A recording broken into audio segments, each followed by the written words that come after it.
Teman-teman Vibibas, kembali lagi kita akan melanjutkan konten-konten yang tentunya seru, menarik, dan berbobot untuk teman-teman Vibibas di rumah.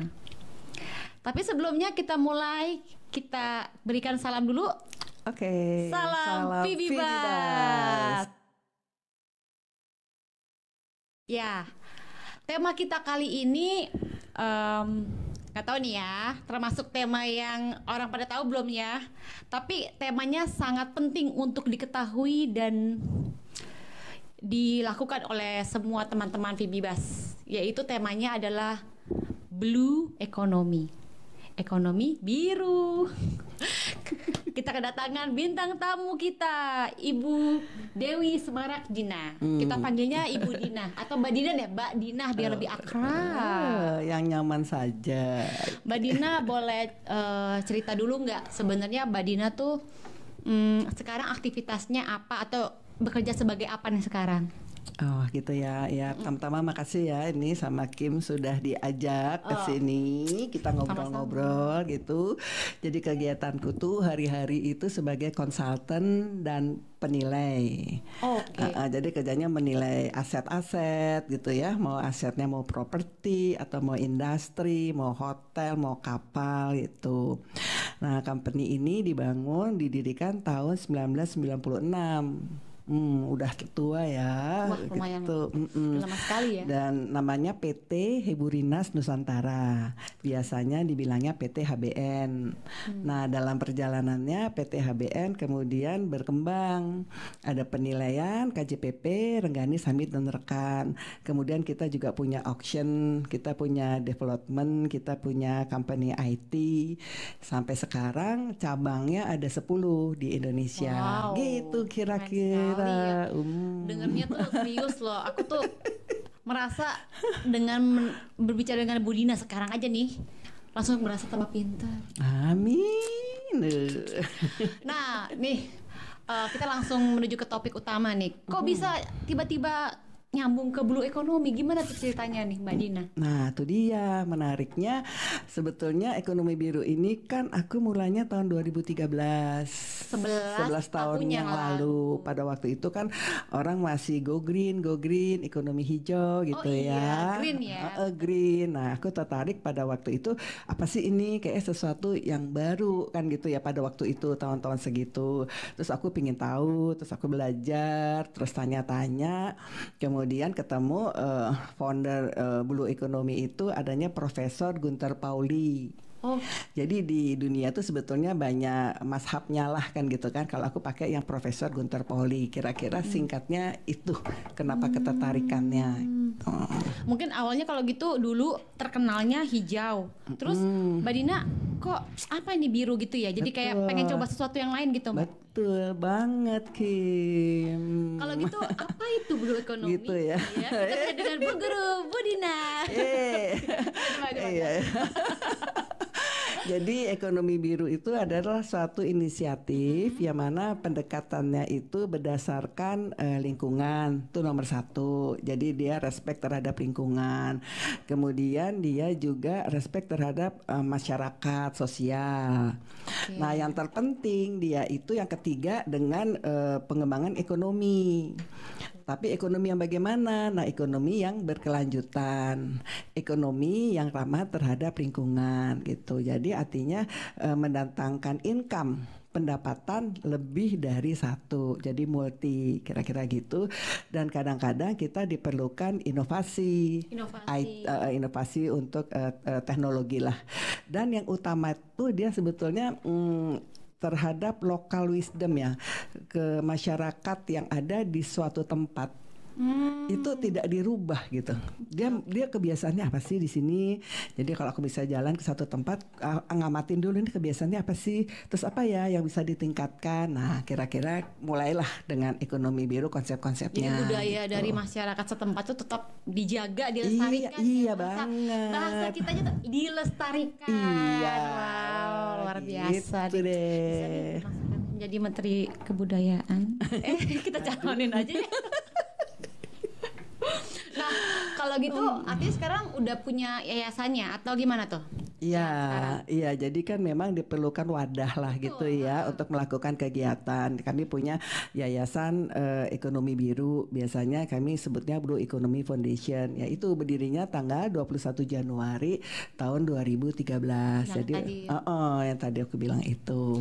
Kegiatannya kayak gimana sih sebenarnya? Boleh ceritain sedikit gak yang mungkin apa gitu yang dilakukan mungkin dari ya kegiatannya itu sebetulnya kan gini, waktu awal 2013 itu kan orang nggak terlalu paham kan ekonomi biru, jadi kita melakukan kayak capacity building gitu, kita masuk ke pentahelix gitu, kita bekerja sama dengan sekolah-sekolah, dengan universitas, memberikan mengedukasi apa sih ekonomi biru itu gitu, kemudian dengan kementerian, dengan media, kemudian dengan entrepreneur gitu. Jadi pemerintah juga sudah mulai disusupi ya. Jadi udah banyak ya. Iya. Tapi waktu itu kan ya maaf ya pemerintah kan masih yang go green gitu kan.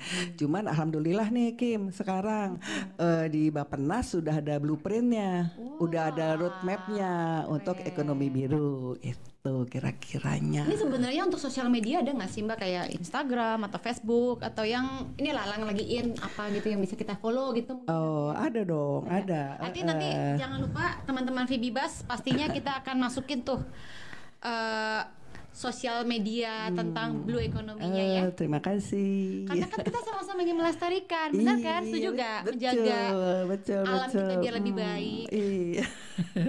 Nah, kalau ngomong soal foundation, pasti kita lanjut lagi tentang dana. Betul. Nah, dananya dari mana sih Mbak? Nah itu dia, kalau dana ya sementara ini dana dari dana sendiri pribadi itu, kemudian dari perusahaanku gitu kan juga kalau ada kegiatan dia bantu sponsor itu. Nah selain itu beberapa kementerian juga membantu seperti Kemenparekraf gitu, Kementerian Kebudayaan, KKP gitu. Kalau kita ada kegiatan mereka biasanya membantu, atau dari BUMN itu juga, termasuk Pertamina kemarin bantu karena mereka udah eco juga kan.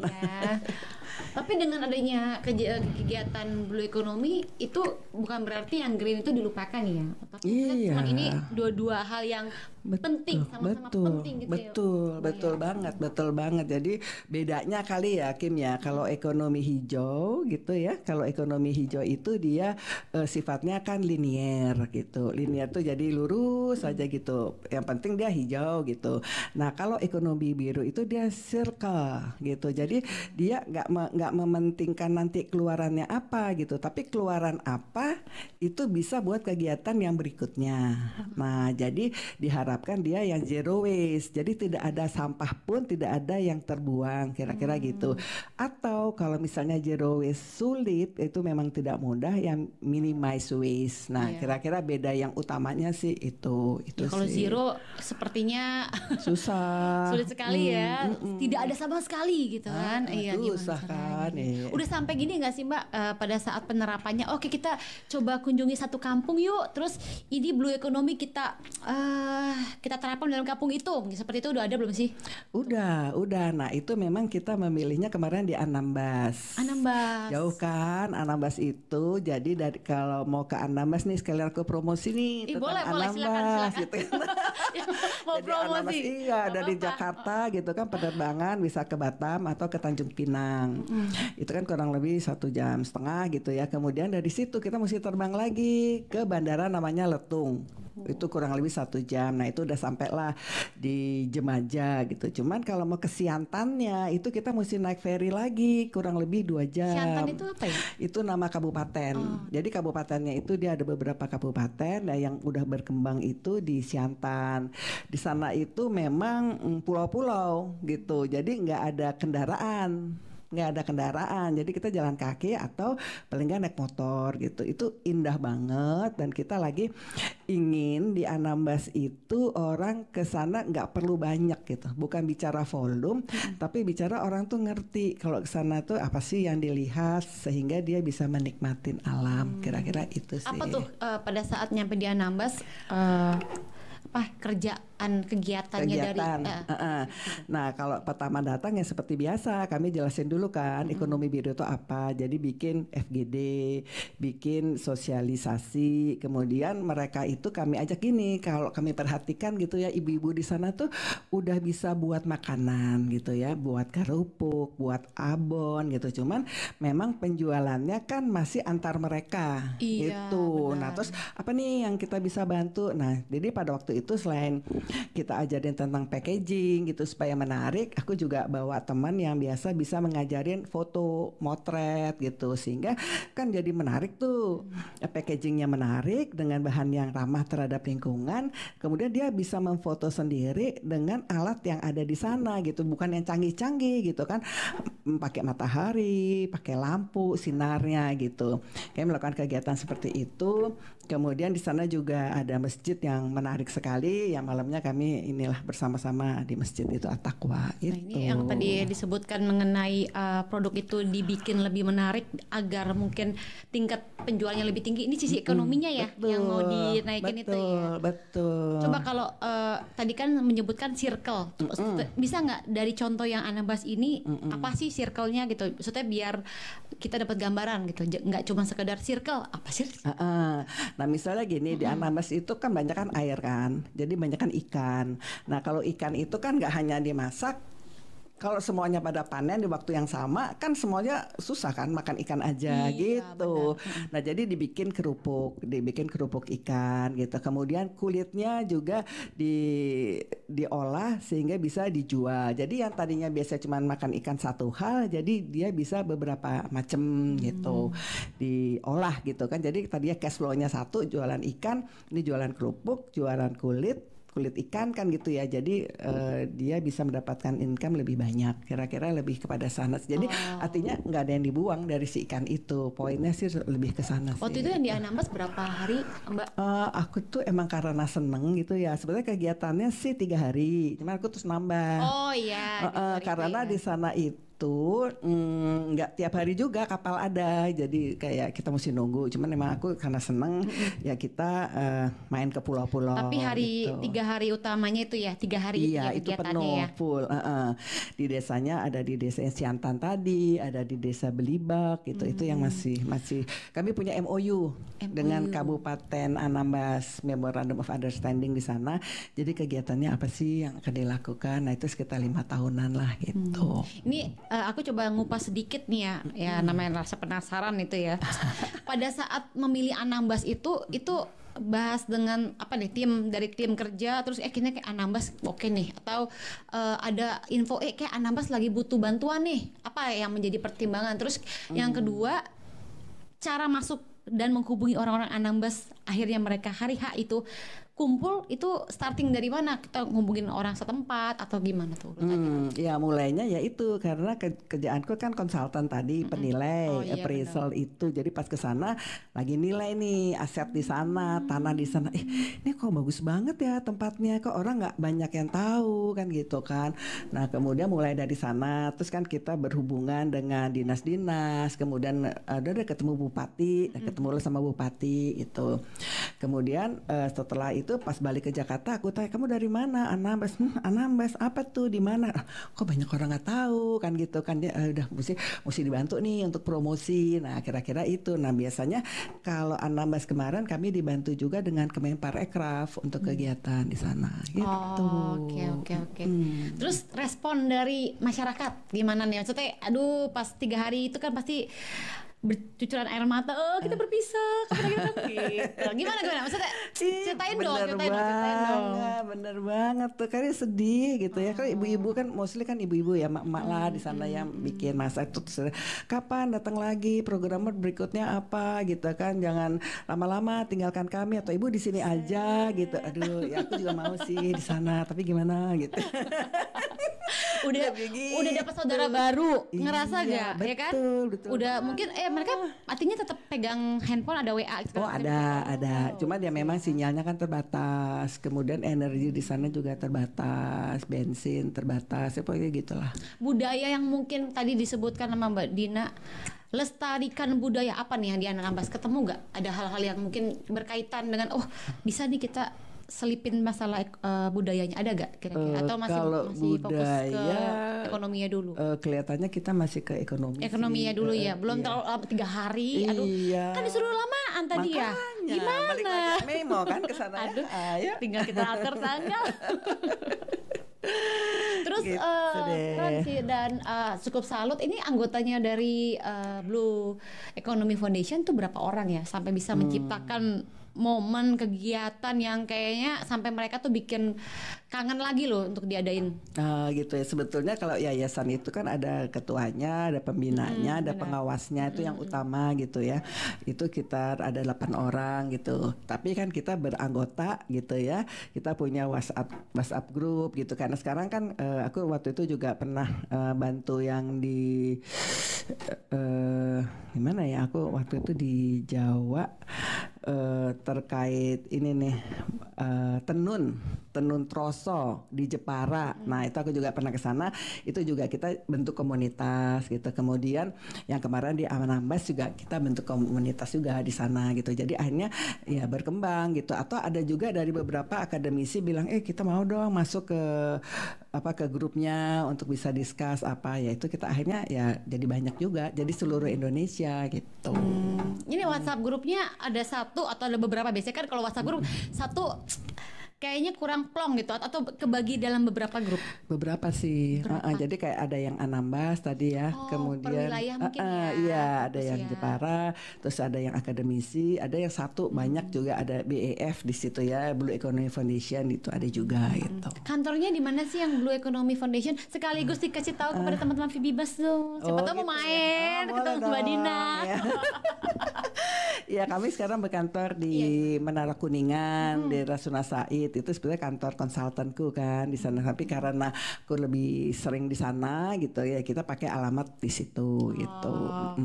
Gitu. Kayak nggak kayak yayasan ya, kayak tempat kita kumpul-kumpul, happy-happy, terus membuat saudara baru gitu iya loh. bener. Siapa yang nggak tertarik? Aku aja mau daftar ini. Ayo dong. Tadi kayaknya belum disebutin sama Mbak Dina ya. Mengenai sebenarnya kalau blue economy itu kan dulu ada green, terus ada blue. Tapi sekarang setelah menjalankan blue gitu, itu merasa kayak oh iya ternyata ini yang gue inginkan, alasan utama kenapa tertarik banget gitu. Ada nggak sih, atau kayak memang ya mumpung ini lagi belum viral gue bantu viralin, atau ada sesuatu yang memang visi misi dalam hidup Mbak Dina yang ingin disampaikan gitu ya, melihat blue economy. Ada nggak nih kira-kira? Kita harus menggali semua Gitu nih, ya. biar teman-teman Fibibas tuh mengerti apa itu blue economy. Iya, jadi ini sukanya itu kan karena banyak yang terlibat. Banyak yang terlibat. Komunitasnya jadi banyak, masyarakat dan kearifan lokal gitu. Kalau Go Green itu kan yang kita lihat itu misalnya dia bangunan building gitu kan, lebih kepada high rise misalnya gitu kan. Kalau ini kan kita bicara dengan masyarakat, touch langsung, mereka butuhnya apa sih? Butuh makan. Makannya gimana nih? Dari mana? Lu boleh makan tapi jangan rusak lingkungan dong. Nah, kira-kira ke sana, makanya aku suka banget. Dan tadi ada pilar yang ketiga itu kan yang ekonomi itu gitu. Jadi mereka bisa hidup dengan tidak merusak lingkungan. Nah, intinya lebih ke sana sih gitu. Dan melibatkan banyak orang gitu. Tapi kalau aku terawang ya, meskipun aku bukan cenayang gitu, kayaknya memang karakter seorang Mbak Dina itu suka untuk apa namanya menolong orang lah gitu loh, memberitahukan lu sebenarnya harga ini nih bisa lebih mahal dari itu, tapi lu nggak tahu caranya kan nih, gue tahu kasih tahu caranya. Itu blue economy. Sesuatu banget. Iya, kayak di Jepara itu ya Kim ya, kan Jepara kan terkenal ukir-ukiran. Iya. Kayu. Kalau mereka nih buat meja ini kan ada sisa buangan yang terbuang. Nah, itu kita ajarkan tuh mereka bikin gantungan kunci atau bikin hal yang serbuk-serbuk itu kan bisa dimanfaatkan. Kemudian mereka bisa jadi buat dijual gitu kan. Jadi nggak ada yang terbuang. Udah mengurangi sampah, ternyata sampah itu jadi sesuatu yang bisa dijual. Iya, ada edit value-nya lah kira-kira gitu. Oh, artinya sudah ke Jepara juga ya? Udah di Jepara. Sudah beberapa ini sih lokasi sih yang mungkin masih bisa disebutkan gitu, biar siapa tahu ternyata yang di rumah sana, gue belum sempat ketemu Mbak Dina, terus komentar di bawah Fibibas, datang sini lagi Mbak Dina gitu. Ya sebetulnya sih kalau tadi ya kita masuk dengan yang capacity building sosial itu hampir semua sih, kayak di Sumatera Barat misalnya di Andalas gitu ya, Jelas. di Medan misalnya di USU, kemudian di UI, di Unpad, sampai ke Sumbawa gitu, UTS ya, Universitas Teknologi di Sumbawa gitu. Jadi artinya memang lebih kita keliling juga sih gitu. Cuman memang gini, kan nggak semua pimpinan daerah itu mau Oh gitu iya. kan, karena kan mereka juga ada agenda-agenda lain gitu, dan tentunya kita ingin yang ada saling sambut menyambut lah gitu ya. Kalau kita di sana datang tapi penerimaannya juga nggak maksimal Benar, kan benar. sayang. Harus Jadi kedua belah pihak ya. benar, Iya, benar benar-benar. Itu ini penasaran lagi nih menanya nih. Artinya pada saat udah menemukan satu daerah yang mau didatengin, itu posisinya kita untuk berinteraksi dengan si kepala daerah itu nyamperin atau bisa via kayak lewat jalur ya email aja atau via yang online kita. Nah itu gimana? sebetulnya beberapa cara sih. Beberapa Gitu. cara. Kalau udah keburu balik gitu kan, terus kita cari ini siapa sih kontak personnya gitu. Karena kita bisa dihubungi langsung gitu kan. Kadang email. Kadang kalau masih cukup waktu ya kita samperin pada Iya, waktu iya, di sana. Terus kita ngejelasin, Pak kami mau datang nih, mau present nih terkait ekonomi biru. Apa tuh ekonomi biru? Nah mulailah gitu. Jadi ada beberapa cara sih sebetulnya. Oke. Gitu. Ini kayaknya memang kalau blue economy ya harapan kita nih yang belum tahu jadi tahu, yang sudah tahu makin tahu dan ingin bergabung malah gitu ya. Benar nggak sih Mbak Iya Dina? dong, ayo Karena dong. kembali lagi kita tuh hidup di dunia ini bukan sendiri, ya nggak? Betul Kita hidup banget. itu dalam satu dunia ini tuh kekeluargaan. Mikirin alam kita mau sampai kapan ya? Jangan dirusak gitu kan. Dan sekarang udah ada ini apa IBE ya, Indeks Blue Economy Indeks blue economy. Indonesia itu yang ngeluarin Bappenas. Apa itu maksudnya? Jadi gini, jadi parameter misalnya gini kan, ada kondisi normalnya misalnya X gitu kan. Nah kemudian dipecah tuh Jawa Timur bagaimana kondisinya, indeksnya apakah di bawah itu atau di atas itu. Nah itu kan dipecah tadi, lingkungannya gimana, sosialnya gimana, terus ekonomi birunya bagaimana. Nah itu sudah ada tuh sekarang seluruh Indonesia. Jadi maksudnya kita tuh foundationku lebih mudah masuk ke daerah gitu. Pak ini Bapak ekonomi birunya udah ada, tapi kok misalnya dengan sosial dan masyarakatnya masih kurang, masih di bawah rata-rata, karena Bapak masih indeks blue economy Indonesia-nya masih di bawah itu. Gimana nih kita melakukan kegiatan apa? Nah kira-kira masuknya agak lebih enak sih sekarang karena udah ada parameter yang jelas kan. Kalau dulu kan masih awang-awang gitu kan. Masih mengadakan ini nggak sih sesi kayak webinar via Zoom atau memang sekarang udah nggak ada COVID, udah webinarnya via offline lah, sekalian ketemu muka, itu gimana?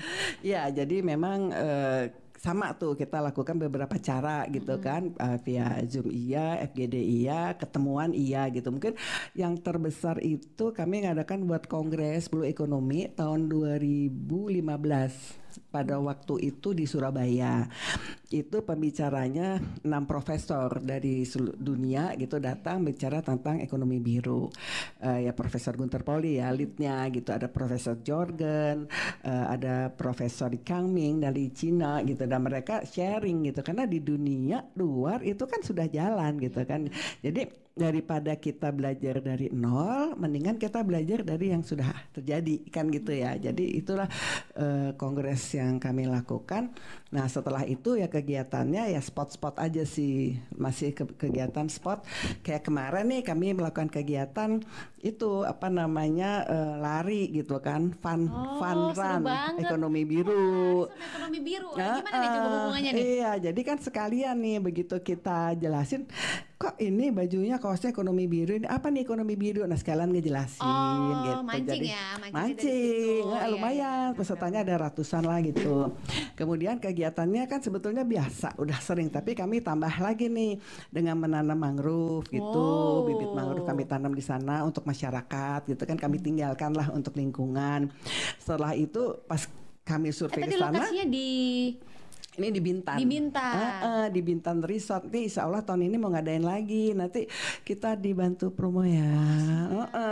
Siap. Jadi agenda rutin lah tiap tahun di Bintan tuh ada yang menarik tuh, ada kapal, tahu kan kapalnya Titanic? Oh tahu dong, Titanic tahu banget. Nah ini adiknya nih tahun 1936. Dia itu sekarang jadi hotel. Namanya Dulos Pos. Jadi peserta setelah lari kami ajak ke sana gitu. Mereka seneng banget bisa foto-foto apa gitu. Jadi ya lari plus-plus lah istilahnya gitu. Ini maksudnya peserta itu artinya kan warga Bintan kan, bukan warga Jakarta yang dibawa ke Bintan kan? Atau campur? Campur. Oh, campur. Ada dari Bintan, Tanjung Pinang, Batam, dari Jakarta. Teman-temanku ya? juga ada lumayan, ada sekitar Jadi 40-an deh dari ada Jakarta. orang-orang yang memang bukan di daerah Bintan, benar-benar effortly datang untuk lari bareng dan mengadakan kegiatan Blue Economy secara bersama-sama ya. Betul. Wah, gitu. waduh, ntar kapan deh mau ikut deh kalau gitu. Ayo dong, kita berlari Ria. Nah, jadi sebenarnya udah sampai tingkat internasional ya.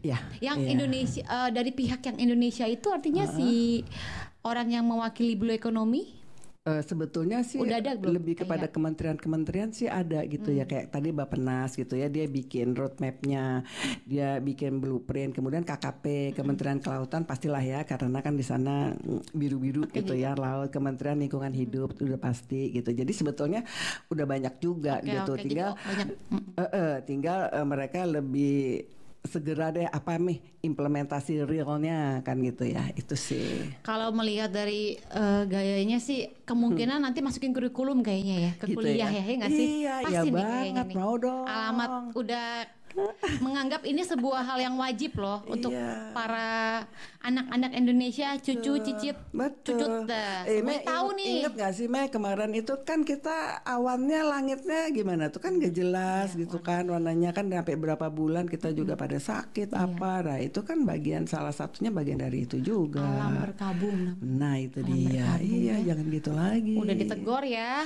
Iya. Benar. Jadi sekarang kalau bagi teman-teman yang di rumah kayaknya mau join itu gimana sih caranya? Bisa join nggak? Bisa dong, bisa banget. Nanti bisa WhatsApp gitu ya. Bisa nanti aku kasih kontaknya ya lewat Mei gitu. Siap. Atau ada Instagram www.ekonomibiru.com itu juga ada gitu. Kemudian ya kita memang gini, nggak usah terlalu banyak, tapi memang yang masuk ke situ memang mereka tuh senang gitu ya, daripada rame tapi nggak tahu mau ngapain gitu, lebih kepada sana sih kita gitu. Jadi emang volunteer kan sebetulnya ya kegiatan seperti ini. Iya tadi aja ya maaf ya saya sempat nyinggung soal dana, ternyata dananya itu bukan sesuatu yang turun dari langit. Ternyata memang dari aku mau nih ini jalan gitu ya, makanya ya seperti Vibibas dong. Boleh dong gantian jualan. Enggak jualan. Jadi Vibibas juga memang sama nih Mbak Dina nih. Vibibas itu sebuah platform kegiatan kita nih yang kita lakukan sekarang. Itu kita mau freely kasih edukasi ke teman-teman Vibibas. Itu keren. Kita nggak mikirin kita dananya dari mana ya, enggak. Kita juga mikir yang penting ini jalan, orang Indonesia dan teman-teman yang membutuhkan dapat informasi ini, ya udah kita juga kocek sendiri sama lah. Jadi kita berpikirnya visi misi kita jalan, gitu. Bukan profit lagi, kita nggak mikir itu. Ya. Bagus dong, keren. Iya, makanya sekarang kita collaboration. Iya dong. Nah, kalau untuk ekonomi biru nih, dampak positifnya pasti ada. Negatif kayaknya nggak ada ya. Dilihat dari mungkin apa nih, kayak mungkin di Indonesia ada kesulitan atau apa nih yang mau di... Oh iya, ada kesulitan nih, mungkin lebih kepada teknologi kali ya, inovasi teknologi gitu kan. Kalau ada kegiatan yang kayak kemarin nih, misalnya ada namanya kapal nih, kapalnya Poris, kapalnya Profesor Guntur Pauli, dia itu keliling dunia tanpa menggunakan bahan bakar. Iya, jadi dia kan menggunakan energi angin atau dari matahari gitu, dan kapal itu kan jadi hemat banget kan. Dan itu kecepatannya juga cepat gitu. Artinya, nah seperti gitu kan kalau kita bikin di Indonesia kan teknologinya gimana nih gitu. Nah sebetulnya aku lihat kalau kita lihat tuh di Indonesia kan banyak tempat yang anginnya cukup kencang kan. Benar. Nah itu kita sebetulnya ingin tuh buat energi dari angin gitu, tapi dia pakai kite tuh layangan. Ya, jadi kalau yang layangan, Kim kan layangan kan dulu waktu kecil suka main layangan kan. Jadi ini sebetulnya kegiatannya itu kan sosial juga dengan masyarakat gitu. Jadi kita perlu layangan itu diterbangkan di ketinggian tertentu gitu kan. Angin di Indonesia ini kan banyak banget gitu. Nah, kami juga udah pernah diskusi berapa kali dengan BRIN, dengan beberapa profesor gitu. Cuman mereka memang ya kita kolaborasi gitu ya.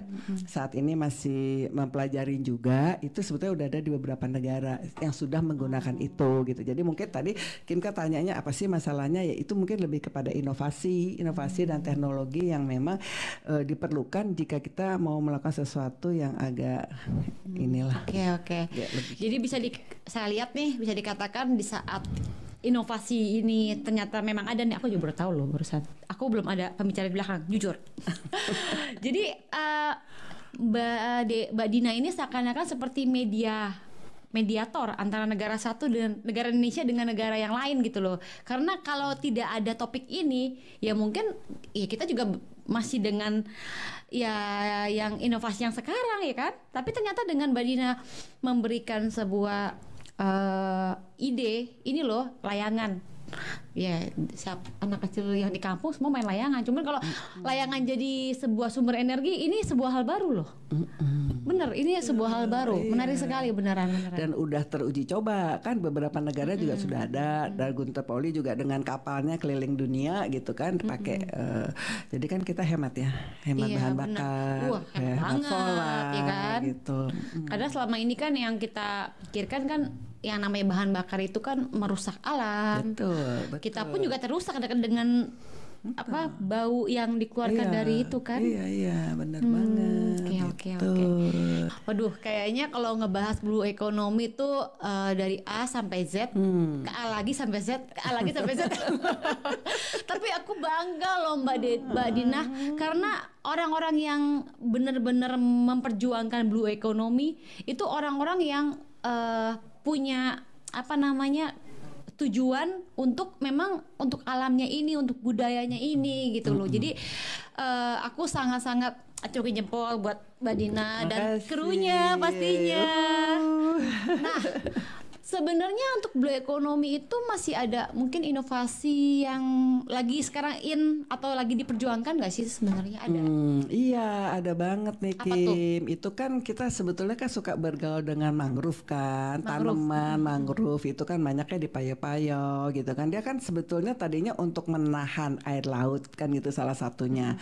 Nah, mangrove itu fungsinya banyak banget gitu. Dia bisa menjadi tempat biakan ikan, udang, kepiting, yang mana ikan, udang, kepiting itu kan pakannya itu kan mahal, sekitar 40-50%. Wow. Kalau kita di kolam itu kan harus dikasih makan. Nah, kalau ini dia simbiosis mutualisme dengan si mangrove tadi gitu. Nah, ternyata mangrove itu memang ekonomi biru itu banget tertarik dengan yang namanya mangrove, karena kita juga pernah nih bawa teman-teman ke Wina. Di Austria. Di Austria itu untuk belajar batik dengan engkelnya itu si mangrove tadi. Jadi desain-desainnya mangrove, apanya mangrove gitu. Karena mangrove itu ternyata sekarang ini juga bagus untuk menahan udara di sana. Kita memanfaatkan itulah kira-kira itu. Terus ada inovasi lain nggak yang mungkin sedang diperjuangkan? Iya, kita memaksimalkan bagaimana kembali tuh yang kepada mangrove tadi sama yang layangan tadi. Jadi tadi kan si mangrove itu kan, jadi kita ingin melakukan mangrove itu untuk kredit karbon, kira-kira gitu. Kredit karbon, apa itu kredit karbon? Apa ya? Rahasia banget nih kayaknya. Tapi nggak apa-apa deh. Kita akan lanjutkan mengenai kredit karbon itu di sesi abis ini, sesi 2. Jadi teman-teman Vibibas harus tetap stay tune di Vibibas dan jangan lupa like, subscribe dan komen. Nah, Mbak Dina makasih banyak. Kayaknya hari ini tuh merasa kayak dunia tuh lebih cerah nggak sih? Amin. Iya, aku lebih cerah kan? Senang nih ketemu berkat blue economy pasti. Promo lagi dong. Promo lagi. Kan gini, kita tagnya itu langit dan laut tetap biru. Weh, seru. udah banyak banget ya yang disampaikan sama Mbak Dina. Aku pun apa ya, pintarnya kayaknya IQ-nya nambah berapa nih? Yes. Enggak. Ini benar-benar truly menyenangkan banget karena kita itu bekerja untuk alam, untuk sesama kita, untuk budaya, untuk semua hal yang terbaik. Jadi tetap sama-sama kita perjuangkan. Bagi yang tertarik bisa lihat nanti di bawah dari keterangan YouTube di bawah ini untuk kontak kita, oke? Kalau gitu kita sama-sama akhiri ya, Mbak Dina. Kita salam Vibibas bareng, oke? Dadah, salam Vibibas. Vibibas.